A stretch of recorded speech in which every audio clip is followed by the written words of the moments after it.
আপনি একসাথে অনেকগুলো কাজ শুরু করেন কিন্তু শেষ করতে পারেন না। এটি সমস্যা আপনার ট্যালেন্টের না, এটি সমস্যা হচ্ছে আপনার ফোকাসের। আজ আমি সেলফ ইমপ্রুভমেন্ট ডে থ্রিতে রেখেছি ফোকাস। ফোকাস কিভাবে আমাদের জীবন পাল্টায় সে বিষয় নিয়ে কথা বলবো। ফোকাস মানে শুধু মনোযোগ না, একসাথে 10টা কাজ না করে একটি কাজ ভালোভাবে করা, ডিস্ট্রাক্ট থেকে ডিপ ওয়ার্ক করা এবং আপনার লক্ষ্য ছাড়া অন্য সবকিছুকে না বলা। Where focus goes, energy flows.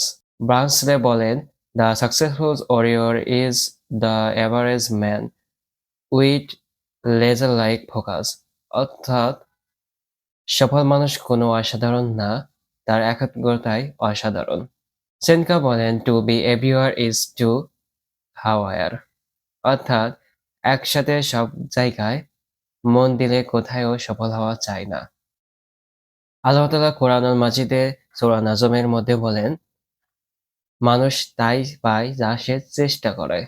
হাদিসে এসেছে, তুমি এমনভাবে ইবাদত করো যাতে আল্লাহ তাআলা তোমার সামনে আছে।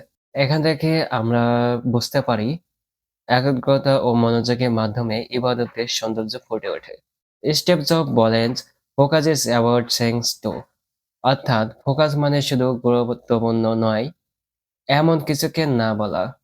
জ্যাক মা বলেন, "You should learn from your competitor, but never copy and you'll die." অর্থাৎ নিজের পথে ফোকাস রাখো, অন্যকে নকল করলে হারিয়ে যাবে। একটি কাল্পনিক গল্পের মাধ্যমে আমরা বিষয়টা পরিষ্কারভাবে বুঝতে পারি। একটি ছেলে, সে একসাথে অনেকগুলো কাজ করে কিন্তু কোনোটাই সফল হতে পারছে না।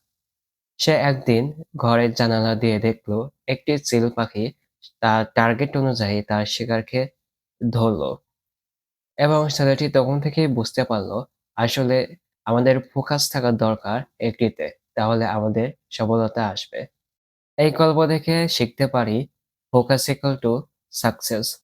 যে একটাতে মন দিতে পারে সে সবকিছুই জিততে পারে। আমরা আজকে চ্যালেঞ্জকে দুইটা অপশন রাখবো। ১ নম্বর হচ্ছে ৩০ মিনিট বই পড়া এবং ২ নম্বর হচ্ছে ফোন বন্ধ রাখা।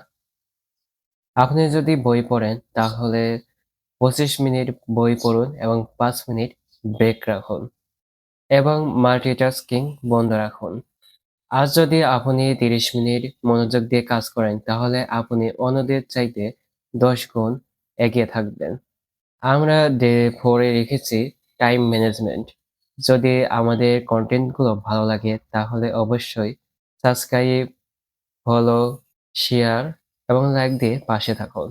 বিভ্রান্ত কমাও, একাগ্রতা বাড়ান, সাফল্য আসবেই। ধন্যবাদ।